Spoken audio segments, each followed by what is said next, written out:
वेदांत सार सुबोधिनी टीका के साथ हम चर्चा कर रहे हैं। शांति मंत्र का पाठ करेंगे। ओम सहनाववतु सहनौ भुनक्तु सह वीर्यंकरवावहै तेजस्विनावधीतमस्तु मा विद्विषावहै। ओम शांति शांति शांति।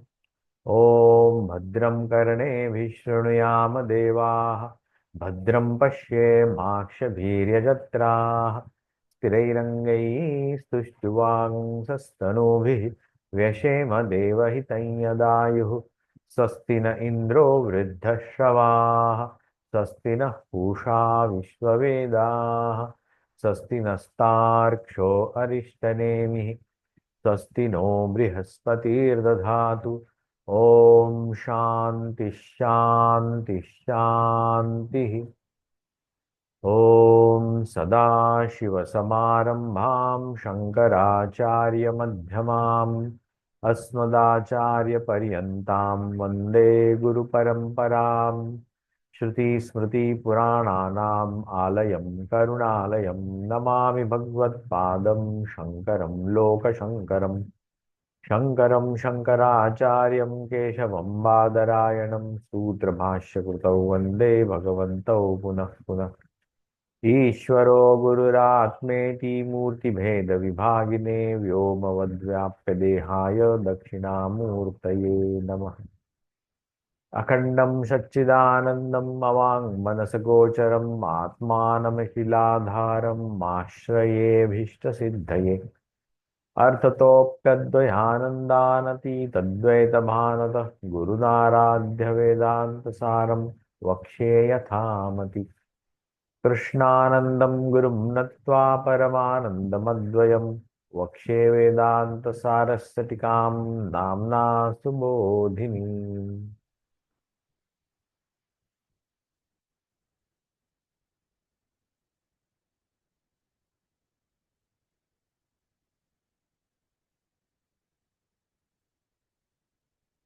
कल हमने 28वें अध्याय तक हमने देखा था और 28वें अध्याय का जो टीका भाग है वो भी कुछ हद तक देखा। कुछ आक्षेप हमारे अ, जो अधिकारी है, जो पूछने आया है, प्रश्न पूछता है और तो उस पे कुछ आक्षेप लिए हैं चित्त वृत्ति के बारे में, अखंडाकार चित्त वृत्ति के बारे में। तो उसके बारे में कुछ डिस्कशन यहाँ होता है। क्या अखंडाकार और चित्त वृत्ति अ, अद्वैत का अनुभव करवा सकती है? ये एक मुख्य प्रश्न था। उसको बहुत सारे अलग उप प्रश्नों के साथ हमारे गुरु जी ने निरसन किया। उसके बाद वहां पे एक उद्धरण आया है किसी और ग्रंथ के माध्यम से।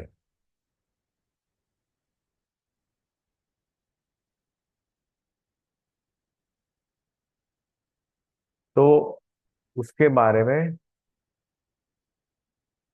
शायद हम फिर से करेंगे या पूछते हैं आपसे।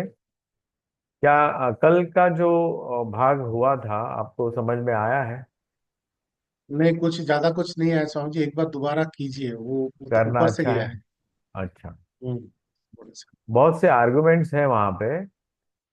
आर्गुमेंट और जो मूल ग्रंथ है उसमें एक उदाहरण दिया है अ, छोटे दीप का। दीप जला करके हम सूर्य को नहीं देख सकते। सूर्य अपने से स्वयंभू है, तो उसके प्रकाश के लिए दीप जलाने की जरूरत नहीं है। तो वैसे ही अ, ब्रह्म का अनुभव लेने के लिए, उस वृत्ति के साथ जुड़ने के लिए दूसरे किसी वृत्ति की आवश्यकता नहीं है। ये उनको कहना है। इतना ही, ये उदाहरण लिया है। और दूसरा उदाहरण वहां पे दिया है एक आईने का। आईने में हम मुख देखते हैं तो हमारा प्रतिबिंब उस आईने में गिरता है। लेकिन जब हम जानते हैं कि उस प्रतिबिंब, जो प्रतिबिंब है वो मेरा ही है, किसी और व्यक्ति का नहीं है, या कोई और व्यक्ति अंदर खड़ी नहीं है उस आईने में, या कोई जो ऑब्जेक्ट हमारे सामने है वो आईना है और आईने में मेरी ही छवि दिख रही है, तो आईना हटाने के बाद जो बचता है वो हमारा ही अस्तित्व बचता है, क्योंकि वो पहले से ही था। आईने में उसका रिफ्लेक्शन हुआ, हमने देखा वो सही है, और बाद में आईने को हटाया। आईने का जो प्रयोजन है उतना ही है कि हमारी छवि उसमें रिफ्लेक्ट हो, नहीं होने से भी हमारा अस्तित्व अनप्रूव नहीं होता। मैं नहीं हूं, ये जानने ये आईने में देखकर ही, या आईना हटाने से मैं नहीं रहा, या मैं नहीं हूं और मेरा अस्तित्व जानने के लिए मेरे सामने आईना लाना पड़ेगा, ये गलत बात है। ऐसी जरूरत नहीं। तो मैं हूं तो मैं हूं, तो आईने में सिर्फ मेरा एक रिफ्लेक्शन है। तो ये दो उदाहरण यहाँ पे दिए हुए हैं। वो क्यों दिए? क्योंकि गुरु ने जब शिष्य को अध्यारोप अपवाद इस माध्यम से उपदेश दिया, और उपदेश प्राप्त करने के बाद उसने उसके ऊपर चिंतन किया, मनन किया। मतलब श्रवण, मनन, निधिध्यासन, ये तीन मार्ग हैं। अध्यारोप अपवाद ये मेथड है। तब उस शिष्य को पता चला कि ये जो, और उनके जो उपदेश दिया तत्त्वम असि, ये उपदेश वाक्य है। उपदेश देते हुए उस उपदेश पर भी उन्होंने चिंतन करके जाना कि जो तत्व है और वो तम है, दोनों एक ही है, और वो मैं ही। और वो जो मैं ही हूं, तो उसका स्वरूप क्या है, मैं कैसा हूं। अभी हमने क्या देखा, हम कैसे हैं? हम अपने आप को लिमिटेड मानते हैं। एक शरीर बोध है हमारा, मन का बोध है, बुद्धि का बोध है, अहंकार का बोध है, चित्त का बोध है। इन सब से मिलते हुए इन सब का संघात, टोटालिटी हम है। ये टोटालिटी हम होने के बावजूद भी हमें ऐसे लगता है कि हम क्या इतने ही हैं, या इससे भी अलग है। तो ये जानने के लिए जो चिंतन होता है, ये सब है, तो मैं आ, मेरे इन सब चीजों को मैं देखता हूँ। इसका मतलब मैं इनसे भिन्न हूँ, अलग हूँ, जानने वाला हूँ, जानने योग्य नहीं हूँ, जानने वाला हूँ। तो ये ऐसा क्या, कौन सी चीज है जो मुझे, मेरे बारे में ऐसी क्या धारणा उत्पन्न हो सकती है? तो अहम नित्य शुद्ध बुद्ध मुक्त सत्य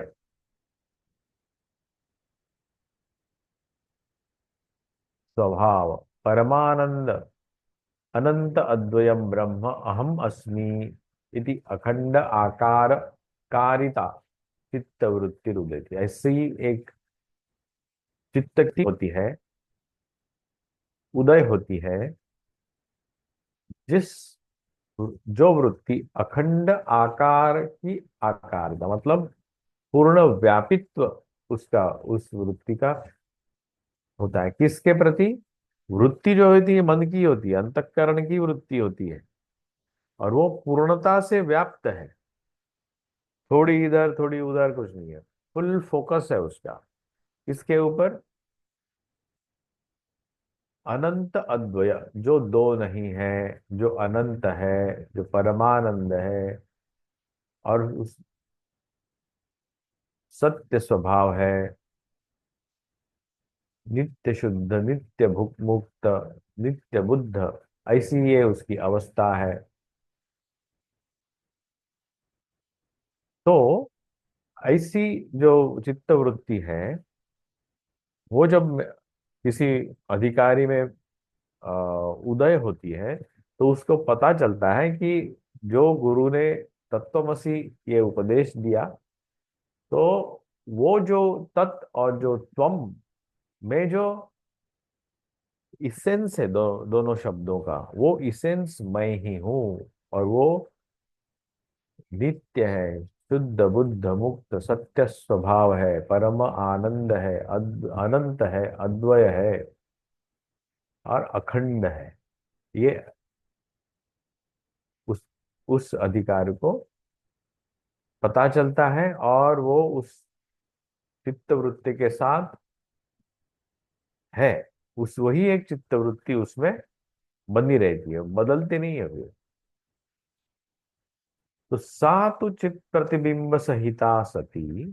सा मतलब वो जो अखंडाकारकारिता, जो चित्त वृत्ति है, चित्त की प्रतिबिंब है, उसमें चित्त का प्रतिबिंब है। चित्त मतलब उसमें उस चित्त को आ, मन बुद्धि चित्त अहंकार, ये चार है। वो चित्त और ये चित्त, ये अलग है। चित्त मतलब सच्चित आनंद, वहां का ये चित्त है। चित्त नहीं है, चित्त अलग, चित्त अलग। ये जो चित्त है, उसका प्रतिबिंब उस वृत्ति में आ गया है। अखंडाकारा जो चित्त वृत्ति है, चित्त की वृत्ति है, लेकिन उस चित्त की वृत्ति में चित्त का प्रतिबिंब है। प्रत्यग अभिन्नम अज्ञातम परम ब्रह्म विषयीकृत्य, वो जो चित्त वृत्ति है, वो परब्रह्म को विषयीकृत्य करता है। वो परब्रह्म विषयीकृत्य किस तरह से? जो प्रत्यक अभिन्नम है। प्रत्यक मतलब अंदर का, वो अभिन्न है। किससे अभिन्न है? चित्त से अभिन्न है।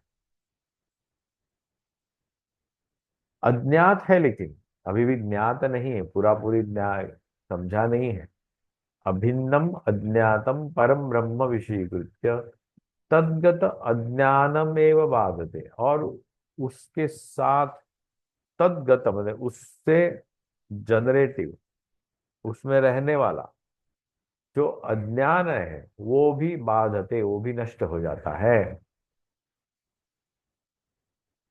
मतलब जैसे एक उदय हुआ उस वृत्ति का, उस वृत्ति में चित्त प्रतिबिंब है, और उस चित्त प्रतिबिंब रहने के कारण उसमें जो अज्ञान निहित है उसका विनाश हो गया। क्योंकि अज्ञान कहाँ रहता है? जहाँ कुछ लिमिटेशंस हो, कुछ दूसरी वस्तु हो। तो लेकिन यहाँ पे अनएनगल्फ्ड है। ये जो चित्त है, ये जो चैतन्य है, अनएनगल्फ्ड है, अनलिमिटेड है। इसलिए उसकी वहाँ का जो अज्ञान है, वो भी नष्ट हुआ, बाध हुआ। बाध मतलब नष्ट, मैं तो बोल रहा हूँ नष्ट, लेकिन बाध मतलब बाध ही होता है। उसका अर्थ नष्ट, नष्ट मतलब एक चीज नष्ट हो गई, मतलब या टूट गई, फूट गई, जल गई, कुछ भी हुआ, लेकिन उसका फॉर्म बदल जाता है। इस जगत में जो भी वस्तु हम नष्ट करते हैं, उसका मतलब उसका फॉर्म बदल जाता है। जलाने से उसकी राख हो जाती है। इवन इफ कुछ एटॉमिक एक्सप्लोजन हुआ, या अ, ज्वालामुखी हुआ, सब हो ध्वंस हो गया, फिर भी कुछ तो अलग ज्वालामुखी का पत्थर बन के रहेगा तो वो, लेकिन ये जो बाध है वो रहेगा ही नहीं।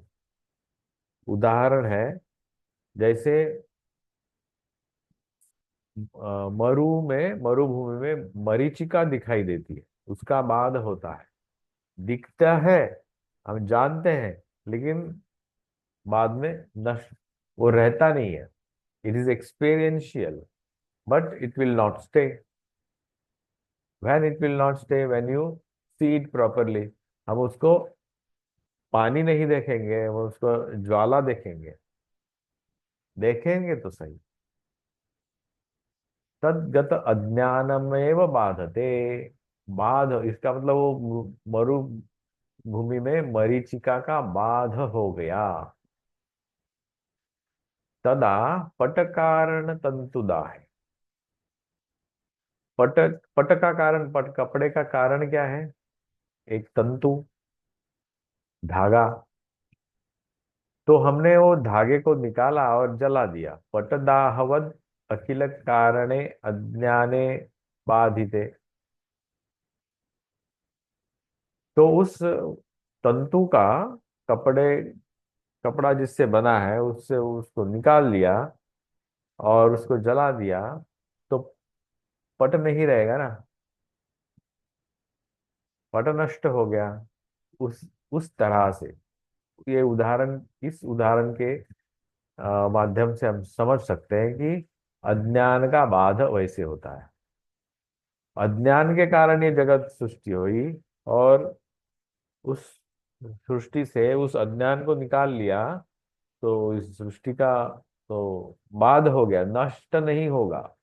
ये सृष्टि आप नष्ट नहीं कर सकते, उसका बाध कर सकते हैं। तत्कार्यस्य अखिलस्य। अखिल मतलब जो भी सामने दिखाई दे रहा है, खिल जो उत्पन्न हुआ। बाधितत्वात् तद अंतर्भूत अखंड आकार कारिता चित्तवृत्तिरपि बाधिता भवति। अब ये जो चित्तवृत्ति भी किसका आविष्कार है? वो भी अज्ञान से ही है ना। पार्ट ऑफ अज्ञान है, चित्तवृत्ति भी पार्ट ऑफ अज्ञान ही है। क्योंकि हमने देखा था उसके 17 अवयव, सूक्ष्म शरीर के 17 अवयव, और उसमें एक चित्त है, मन बुद्धि चित्त अहंकार। वो आप चार पकड़िए या दो पकड़िए, तो उस चित्त वृत्ति में जो रिफ्लेक्शन हुआ, और वो रिफ्लेक्शन जो है चित्त का है, मतलब नॉलेज का है, सच्चिदानंद का है। तो वो चित्त वृत्ति कैसी रहेगी? क्योंकि उसका अहंकार ही तो नष्ट हो गया, उसका अहम बोध ही नष्ट हुई, चित्त वृत्ति का अहम बोध ही नष्ट हो गया, उसका अज्ञान तो नष्ट हो गया, बाध हो गया। तो चित्त वृत्ति भी नहीं रहेगी। यहाँ एक उदाहरण देते हैं। तत्र प्रतिबिंबितम चैतन्यमपि यथा दीप प्रभा आदित्य प्रभा अवभास अवभासन असमर्थ। जैसे वो जो चित्तवृत्ति में जो रिफ्लेक्शन हुआ है वो छोटा है, चित्तवृत्ति छोटी है, उसमें वो अखंड का रिफ्लेक्शन हुआ है। तो यहाँ उदाहरण देते हैं, एक दीप सूरज को प्रकाशित नहीं कर सकता, तो सूरज देखने के लिए दीप जलाने की आवश्यकता नहीं, असमर्थ है, सती मतलब जरूरत भी नहीं है। तया अभिभूता भवती, वो अभिभूत हो जाता है। वो ऐसा है, बगल में पड़ा है तो दीप जलता है तो जलता है। तथा स्वयं प्रकाशमान प्रत्यक अभिन्न परब्रह्म अवभासना अनहर्तया। जो स्वयं प्रकाशमान प्रत्यक अभिन्न मतलब अंदर का अभिन्न जो परब्रह्म जो है, उसको अवभास अनहर्तया, जरूरत नहीं है। तेन अभिभूतम, उससे ही, उस ये जो प्रत्येक पर ब्रह्म है, उससे ही वो जो चित्त वृत्ति अभिभूत हो जाती है। सत स्व उपाधिभूत, और वो जो सत है, चित्त के साथ जो सत है, स्व उपाधिभूत अखंड चित्त वृत्ते बाधितत्वात्, उस तरह से वो चित्त वृत्ति बाध हो जाती है। उदाहरण देते हैं, दर्पण अभावे मुख प्रतिबिंबस्य मुखमात्रत्ववत् प्रत्यक अभिन्न परब्रह्म मात्रम भवति।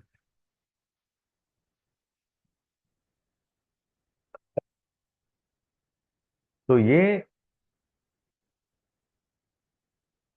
जैसे अ, उदाहरण, और एक दर्पण का उदाहरण दिया है। दर्पण में हम देखते हैं, हमारा रिफ्लेक्शन होता है, हमें पता चलता है कि हम है यहाँ पे है लेकिन हम आश्चर्यचकित नहीं होते कि अरे मैं तो उस आईने में भी हूँ, यहाँ पे भी हूँ, और आईने में भी हूँ, ऐसे कैसे? लेकिन आपने बहुत सारे वीडियोस देखे होंगे, आईना समझो रखा है और कोई पंछी उसके सामने आता है तो उसको ठोकर मारते रहता है। मैंने देखा है ऐसे बहुत बार। कुत्ते को सामने समझो आईना रखा तो उससे भौंकते रहता है। ये उस उदाहरण मैंने देखे हैं प्रत्यक्ष, और उसके वीडियोस भी देखे हैं। तो मुख प्रतिबिंब से मुख मात्रत्व, हमने जब आईने में देखते हैं तो हम खुश नहीं होते कि भाई मैं आईने में भी हूँ और मैं बाहर में भी हूँ। आईने हट कोई समझो सामने से हटा दिया तो हम दुखी नहीं होते कि साइन मेरा प्रतिबिंब कहाँ गया, जो रोते नहीं हम। मुखमात्रत्व प्रत्यक अभिन्न परब्रह्म मात्रम भवति। ऑफ कोर्स जो मेकअप करने वाले या कुछ चल रहा है उसके सामने से आईना हटाने से वो लोग बहुत गुस्सा होते ही हैं, क्योंकि उनको सब मेकअप टेकअप पेंटिंग करना होता है, तो अलग बात। तो वो जो चित्तवृत्ति की बात हो रही है,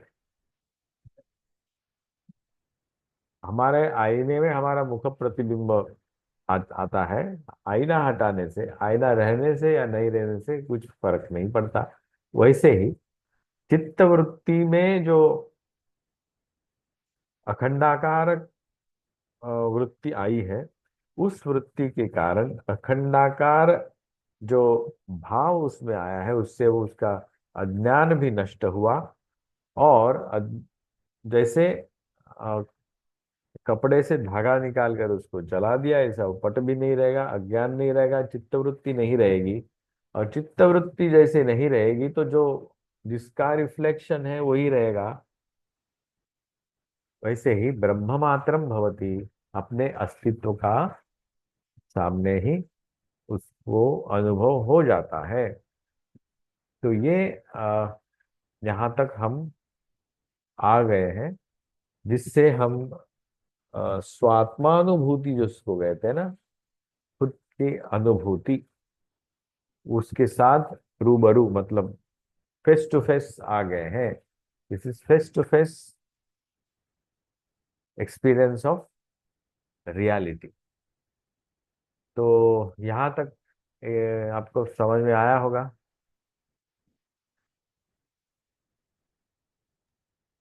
कुछ कुछ आया, कुछ कुछ गया। अच्छा, क्या क्या गया? जो आया वो बोल सकता हूँ। जैसे आपने चैतन्य के बारे में बताया, चित्त और चित्त। चित्त जो है शाश्वत है, और चित्त में उसका विक्षेप होता है, तो फिर वो रिफ्लेक्ट होता है। बराबर, दो चीजें अलग है। और सच्चित दोनों चीज अलग आनंद, अलग ये है। हाँ, चित्त है, चित्त जो है पार्ट ऑफ सूक्ष्म शरीर, चित्त जो है पार्ट अंतःकरण ऑफ का सूक्ष्म पार्ट ऑफ शरीर। सूक्ष्म शरीर, अंतःकरण का वो पार्ट है, लेकिन चित्त जो है हम्म। इस स्वभाव ऑफ ब्रह्म, पर ब्रह्म, उसकी क्वालिटी है वो। सच्चित हम्म। आनंद, अखंड अखंडम सच्चिदानंदम अवांग मनस गोचरम। जो अखंड की क्वालिटी है, मतलब अखंड मतलब क्या हो, सत्य रहेगा, चित्त रहेगा, और आनंद स्वरूप रहेगा, वो है चित्त। उसका रिफ्लेक्शन आता है हम्म। नॉलेज के साथ आता है। और कुछ? तो कुछ मुझे याद नहीं आ रहा।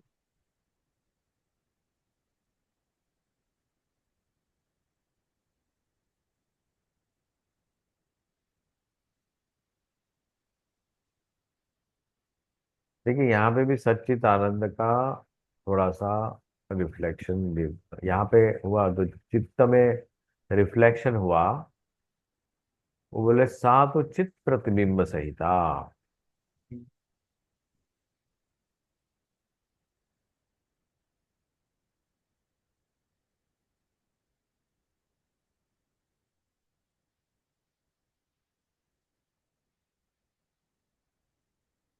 चित्त प्रतिबिंब दिखा, हम्म। पर्पल जी जी। कलर। हम्म। और उसमें नॉलेज का रिफ्लेक्शन, सत का आविष्कार हो रहा है यहाँ पे। सत स्वउपाधि, सत स्वउपाधि भूत यहाँ पे है।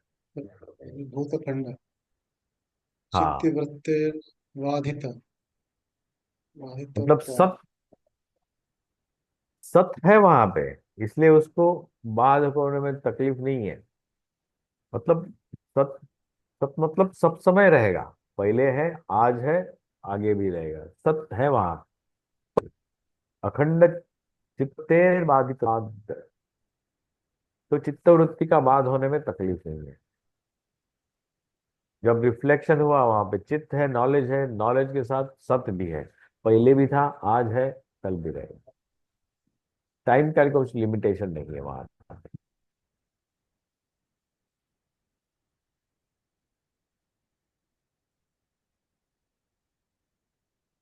और क्या समझा या कुछ क्या हुआ? अभय जी। प्रदीप, सूर्य को देखने के लिए प्रदीप का दिया का जरूरत नहीं है। तो जैसे ठीक। चित्त का आएगा, तब स्वयं प्रकाश से तब चित्त अपने आप विलुप्त हो जाता है। हाँ। आ- मतलब नष्ट नहीं, बाधित। चित्तवृत्ति, चित्तवृत्ति से ब्रह्म का दर्शन की आवश्यकता नहीं है, लेकिन चित्तवृत्ति आवश्यक है। उसमें अ, उसका रिफ्लेक्शन आता है, सच्चिदानंद का रिफ्लेक्शन उसमें आएगा। चित्त में चित्त से आएगा। हाँ। तो मुझे एक प्रश्न है। हाँ। अगर चित्त में चित्त का रिफ्लेक्शन आएगा, वो हाँ। रिफ्लेक्शन जो आएगा वो हाँ। कब आएगा? मतलब चित्त में तो बहुत सारे विकार पड़े हुए हैं, अलग अलग वृत्तियां हैं। हम्म। वो वृत्ति की वजह से वो चित्त जो है, जो पूर्ण है, जो शुद्ध है, जो मुक्त है, हाँ, उसको अनुभव हम नहीं कर पाते हैं। तो सही है। ये वृत्तियां क्या समाप्त हो जाने के बाद ही इसका आभास होता है, या ये ऑफ कोर्स, रहते रहते? ऑफ क्योंकि कोर्स। ये वृत्तियों नहीं को नहीं, तो हम रहते हटा नहीं कैसे सकते, होगा? क्योंकि उसमें क्लिष्टा और अक्लिष्टा भी बोलता है स्वामी जी। हाँ देखिए, अ, पतंजलि योग सूत्र में बहुत अच्छी तरह समझाया है। तरंग रहते हैं, इन तरंगों से, तरंग रहने से जो तालाब का जो तला है नीचे दिखाई नहीं देता ना। पहले हम्म। तरंग, प्रोसेस क्या है, शांत होना पहले के पड़ेगा। ऊपर के तरंग निकाल दो। ऊपर एक शेवला रहता है, शेवला रहता है, हम्म ग्रीन छोटे छोटे पत्ते रहते हैं, बड़े पत्ते रहते हैं। हम्म। तो तालाब लगता है, तालाब है ही नहीं, एक कुछ जमीन लगता है, लेकिन अंदर पूरा पानी रहता है। तो उसको हटाना पड़ता है। उसको हटाने के बाद पता चलता है अंदर मछलियां हैं, मछलियां हटाओ, बाद में पता चलता है अंदर बड़े बड़े बड़ी मछलियां हैं, उसको भी हटाओ। क्योंकि अंदर उनका हलचल रहता है, उसका सांप है अंदर, सांप को हटाओ। करते करते एकदम नीचे जाते हैं तो नीचे कीचड़ निकाल देते हैं। कीचड़ जब निकाल देते हैं जनरली वेस्ट बंगाल में, वहां पे मुर्दे भी निकलते हैं। तो दिसका मुर्दे मतलब क्या? Old memories. हमारे हमने कई ओल्ड मेमोरीज को दफनाया रहता है, वो निकलते हैं। और वो निकलने के बाद पोस्टमार्टम होता है, पुलिस केस होती है। तो दिस अदर थिंग।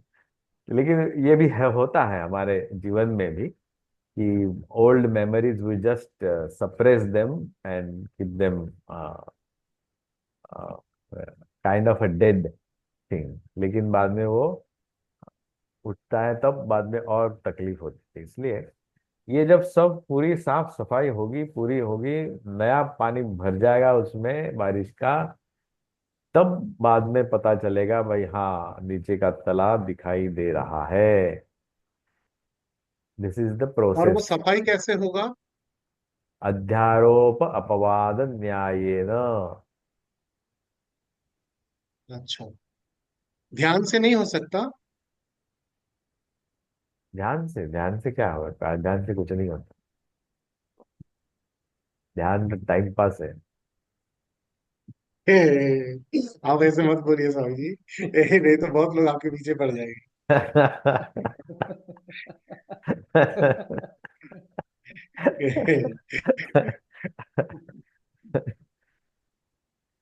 मैं ऑफ ध्यान रिकॉर्ड कर। आपको और भी कुछ बोल सकता हूँ, लेकिन अभी नहीं बोलूंगा। क्या क्या? मैं ऑन रिकॉर्ड आपको कुछ नहीं बोलूंगा, ऑफ रिकॉर्ड मैं कुछ बोलूंगा। हाँ हाँ ठीक है, नहीं मैं कुछ भी बोल सकता हूँ, आप बोल मत बोलिएगा।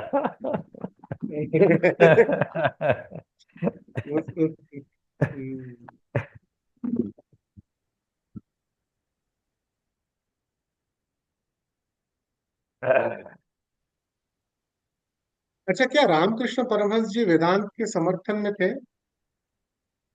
क्योंकि उनको तो समाधियां लगती थी एकदम गहनतम समाधि, जो हमने पे पढ़ा है। आपको किताब में मैंने भी पढ़ा है। क्या हुआ उससे? मेरा क्या होगा? मेरा क्या होगा? हमने धारणा बनाया, हाँ हमने धारणा बनाया और कुछ नहीं हुआ। हाँ। नहीं देखिए, ध्यान करोगे किस पे? जी। ध्यान करोगे किस पे? ध्यान मतलब जो भी है, जो जैसे डिस्कशन अलग तरफ तरफ जा रहा है, हाँ, मैं उसको ज्यादा जी ये जी। नहीं करूंगा। तो हम लोगों ने ये प्रतिबिंबितम, चित्त वृत्ति में जो प्रतिबिंब होता है चित्त का, उससे आ, अखंडाकार वृत्ति आती है। वृत्ति अज्ञान को नाश करती है, और अज्ञान का नाश होते ही जो है वही रहेगा। तो that is a simple thing. तो यही उधर दिखाता है। इसी इसी को समझो, आप ध्यान कहें तो ध्यान कह सकते हैं, समझो नहीं कहे तो नहीं कह रहे। समझे? इतना ही, और कुछ नहीं। और कुछ? नहीं, ठीक है, समझो। तो आज इतना ही रखते हैं, जी। 28 तक।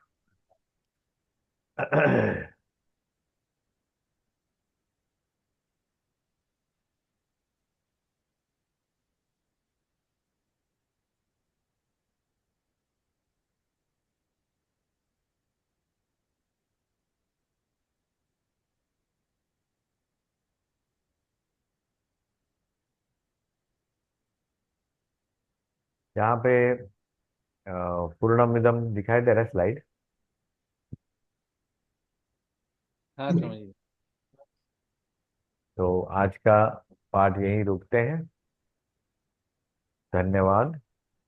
ओम पूर्णमदः पूर्णमिदं पूर्णात् पूर्णमुदच्यते, पूर्णस्य पूर्णमादाय पूर्णमेवावशिष्यते।